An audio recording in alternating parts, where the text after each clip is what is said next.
KD Musa 2 ഉണ്ടായിരുന്നെങ്കിലെന്ന് ഡയറക്ടറോട് നമ്മൾ സ്ഥിരമായി ചോദിക്കാറുണ്ട്. നടക്കൂല മക്കളെ എന്ന് കൃത്യമായിട്ട് പറഞ്ഞിട്ടുണ്ട്. ഞാനും ആ സൈഡ് തന്നെയാണ്. ഞാൻ ഒരിക്കലും ഉണ്ടാവൂല. എനിക്ക് ഉറപ്പിക്കാലോ. കാരണം അതിന്റെ കാലഘട്ടം മാറിക്കഴിഞ്ഞു. നമ്മുടെ പ്രായം നോക്കണം. അന്ന് പടക്കം കുണ്ടിയിൽ പടക്കം പിടിച്ചുന്ന പ്രായമല്ലേ ഇയാൾക്കൊക്കെ വല്ല ഭ്രാന്തണ്ട പിള്ളേര് ചെയ്യട്ടെന്ന് പറയും. ചെറുപ്പം കൊച്ചുണ്ണി വരുമോ? അല്ല, ഞാനിപ്പോ എനിക്കിണങ്ങുന്ന വേഷം, എന്റെ പ്രായത്തിൽ ഈ പറഞ്ഞ പോലെ തന്നെ ഇണങ്ങുന്ന എല്ലാ വേഷവും ചെയ്യാൻ തയ്യാറാണ്. കാരണം എനിക്ക് അല്ല, എനിക്ക് നല്ല ഇൻട്രസ്റ്റ് ആണ് എന്ത് ക്യാരക്ടർ ചെയ്യാനും. ഇപ്പൊ അതുപോലത്തെ ഒരു ക്യാരക്ടർ ചെയ്യാൻ പറഞ്ഞാൽ ഞാൻ ചെയ്യും. അതെന്റെ എനിക്ക് ഭയങ്കര ഇഷ്ടമുള്ള ക്യാരക്ടർ.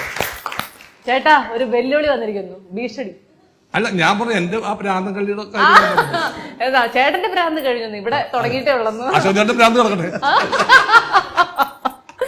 ഈ നിങ്ങള് ഇങ്ങനെ നമ്മളൊക്കെ ജനിച്ച കാലം തൊട്ട് നിങ്ങൾ സിനിമയിലുള്ള ഭയങ്കര ഗംഭീരമായ ആ കാലഘട്ടത്തിലേക്ക് തിളങ്ങി നിൽക്കുന്ന സ്റ്റാർസ് ആവുമ്പോ ജീവിത